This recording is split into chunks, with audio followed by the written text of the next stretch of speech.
ونصلی علی رسول الکریم اما بعد۔ میرے بھائی اور دوستو، مسلمان کی عجیب شان ہے، مومن ہر لحاظ سے نوازا جاتا ہے۔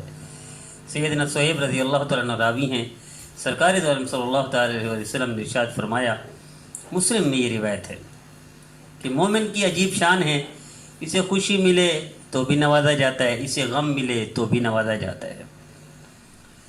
میرے عزیزو، کیا یہ ہم ایسا کر سکتے ہیں؟ پریکٹیکلی ایسا مسلمان ہے کہ غم میں بھی نبی کریم صلی اللہ علیہ وسلم کا فرما بردار بن جائے اور خوشی میں بھی نبی کریم صلی اللہ علیہ وسلم کا فرما بردار بن جائے؟ کتنا آسان ہے نبی کریم صلی اللہ علیہ وسلم کا فرما بردار بننا، اور کتنا آسان ہے اللہ کا قرب حاصل کرنا، کتنا آسان ہے جنت حاصل کرنا، جہنم سے بچ جانا۔ اب دیکھیں، جب خوشی میسر آتی ہے شکر ادا کرتا ہے، اللہ اس کے درجات بلند کرتے ہیں، اللہ اس کے گناہ معاف کرتے ہیں۔ جب غم اور تکلیف پہنچتی ہے تو صبر کرتا ہے، اور اللہ اس صبر کے بدلے میں ان اللہ مع الصابرین، اللہ صبر کرنے والوں کے ساتھ ہے۔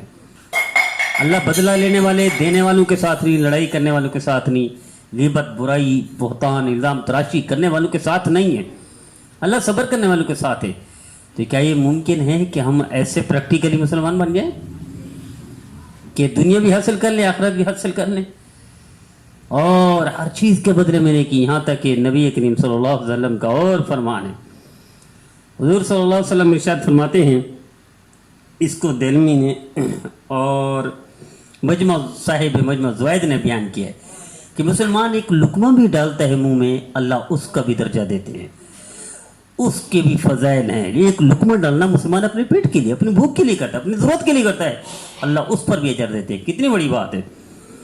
اسی طرح سیدنا ابو سعید اور سیدنا ابو ہریرہ رضی اللہ تعالیٰ عنہ راوی ہیں، مسلم کی روایت ہے یہ کہ مسلمان پر جب بھی پریشانی، مصیبت، دکھ، درد، غم، بیماری آتی ہے تو یہاں تک کہ اس کا کانٹا بھی چبھتا ہے میرے عزیزو، اس کانٹے کے بدلے میں بھی اللہ اس کے گناہوں کو معاف کر دیتے ہیں، گناہوں کے لیے کفارہ بنا دیتے ہیں۔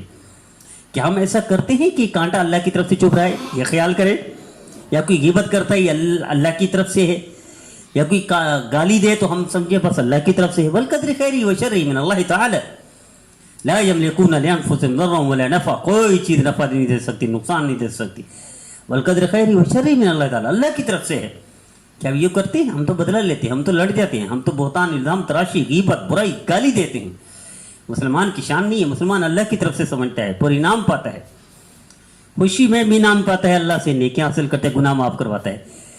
اور غم، تکلیف، دکھ، درد سب تیرے بندوں کی طرف سے پہنچتے ہیں نا، غم، تکلیف، دکھ، درد، تو بھی اللہ کی طرف سے انعام پاتا ہے صبر حاصل کر کے۔ تو کیا یہ ممکن نہیں ہے کہ ہم پریکٹیکلی ایسے مسلمان بن جائیں جیسے نبی کریم صلی اللہ علیہ وسلم ارشاد فرماتے ہیں، لیکن ہم بھول کیوں جاتے ہیں؟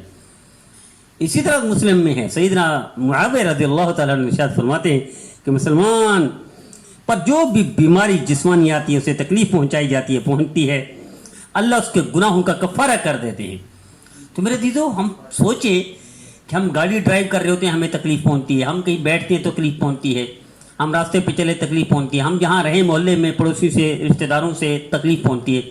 کیا ہم پریکٹیکلی ہم ایسا کرتے ہیں کہ ہم یہ سمجھے اس تکلیف کے بدلے میں اللہ ہمارے گناہ معاف کریں گے، اللہ ہمارے درجات بلند کریں گے، اللہ ہمیں نیکیاں دیں گے، اللہ ہمیں معاف کر دیں گے؟ کیا ہم سمجھتے ہیں؟